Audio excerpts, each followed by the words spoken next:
നമ്മുടെ ലൈഫിൽ ഒരുപാട് ആളുകൾക്ക് അനാവശ്യമായിട്ട് ഒരുപാട് പ്രാധാന്യങ്ങൾ നമ്മുടെ ലൈഫിൽ കൊടുക്കാണ്ട്.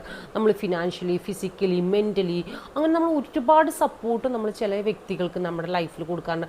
ആ വ്യക്തികൾ ചിലപ്പോൾ നമ്മുടെ ലവേഴ്സ് ആയിരിക്കും, ഫാമിലി പാർട്ട്നേഴ്സ് ആയിരിക്കും, അല്ലെങ്കിൽ നമ്മുടെ റിലേഷൻഷിപ്പിലുള്ള നമ്മുടെ സിസ്റ്റേഴ്സ്, ബ്രദേഴ്സ് ആയിരിക്കും, അല്ലെങ്കിൽ നമ്മുടെ പാരൻസ് ആയിരിക്കും. അങ്ങനെ ഇത്തരമുള്ള ആളുകളൊക്കെ ആയിരിക്കും നമ്മൾ ഓവറായിട്ട് അവർക്ക് വേണ്ടി പല ഇൻവെസ്റ്റ്മെൻറ്റ് ചെയ്യും. ഇൻവെസ്റ്റ്മെൻറ്റ് മീൻസ് പല രീതിയിലായിരിക്കും, ഫിനാൻഷ്യലി, മെൻ്റലി, ഫിസിക്കലി, അങ്ങനെ നമ്മളെ കൊണ്ടാകുന്ന രീതിയിൽ നമ്മൾ വ്യക്തികൾക്ക് നമ്മൾ സഹായങ്ങൾ ചെയ്യുമ്പോൾ ഈ വ്യക്തികൾക്ക് ആ നമ്മൾ ചെയ്തു കൊടുത്ത കാര്യങ്ങളെക്കുറിച്ച് ചിലപ്പോൾ നന്ദി ഉണ്ടാവണമെന്നില്ല, ചിന്തിക്കണമെന്നില്ല.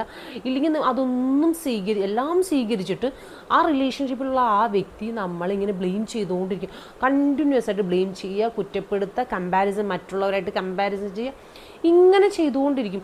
ഇങ്ങനൊരു റിലേഷൻഷിപ്പിന് വേണ്ടിയിട്ട് നിങ്ങളുടെ കഴിവിൻ്റെ പരമാവധി നമ്മൾ ചിലവാക്കിയിട്ട്, ആ വ്യക്തിക്ക് വേണ്ടി ചിലവാക്കിയിട്ട് ആ വ്യക്തികൾ നമുക്ക് തിരിച്ചു തരാതിരിക്കുമ്പോൾ നമ്മൾ എന്താ ചെയ്യുന്നത് വെച്ചാൽ ആ റിലേഷൻഷിപ്പിൽ നിന്ന് എത്രയും പെട്ടെന്ന് ഇങ്ങോട്ട് പുറത്ത് ചാടി പോകുക എന്നുള്ളതാണ്.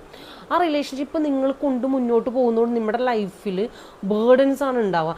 ആദ്യം നമ്മൾ ഈ ഫിനാൻഷ്യലി, ഫിസിക്കലി, മെൻ്റലി എന്ത് എഫേർട്ടാണ് മറ്റുള്ളവർക്ക് കൊടുക്കുന്നത്, ചിലപ്പോൾ നമ്മൾക്ക് നമ്മുടെ ക്യാരക്ടറിൻ്റെ ഗുണം കൊണ്ട് ചിലർ ചെയ്യുന്നതായിരിക്കും.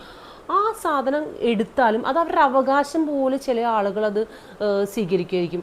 അപ്പോൾ അങ്ങനെയുള്ള സിറ്റുവേഷനിൽ നമ്മൾ എന്താ ചെയ്യുന്നത്, ഈ എല്ലാ കാര്യങ്ങളും നമുക്ക് വേണ്ടിയിട്ട് സ്വയം നമ്മളെ വേണ്ടിയിട്ട് നമ്മളെ സെൽഫ് ലവ് ചെയ്യുക, അല്ലെങ്കിൽ നമ്മൾ സെൽഫ് റെസ്പെക്റ്റ് ചെയ്യുക. അതിന് വേണ്ടിയിട്ട് നമ്മൾ ഈ കാര്യങ്ങളെ ഉപയോഗിക്കുകയാണെങ്കിൽ ഇത് നമുക്ക് തന്നെയാണ് അവസാനം നമ്മളെ തന്നെ ഉണ്ടാവുള്ളൂ. ഈ പറഞ്ഞ ആരും നമ്മുടെ ലൈഫിൽ ഉണ്ടാകുകയൊന്നും ചെയ്യില്ല. ഇവരവരുടെ പണി നോക്കി എല്ലാ കാര്യങ്ങളും നമ്മുടെ കയ്യിൽ നിന്ന് മേടിച്ചെടുത്തിട്ട് ഒറ്റ മുങ്ങലായിരിക്കും. അപ്പം നമ്മളെന്താവും, ഇങ്ങനെ മൂച്ചസിയായിട്ട് ഇങ്ങനെ ഇരിക്കേണ്ട വരും. അപ്പം നമ്മളെന്താ ചെയ്യേണ്ടത്, എത്രയും പെട്ടെന്ന് ഇങ്ങനെയുള്ള റിലേഷൻഷിപ്പിൽ നിന്നൊക്കെ പതുക്കെ പുറത്താവുക. അത് ഏതൊരു റിലേഷൻഷിപ്പാണെങ്കിലും കേട്ടോ.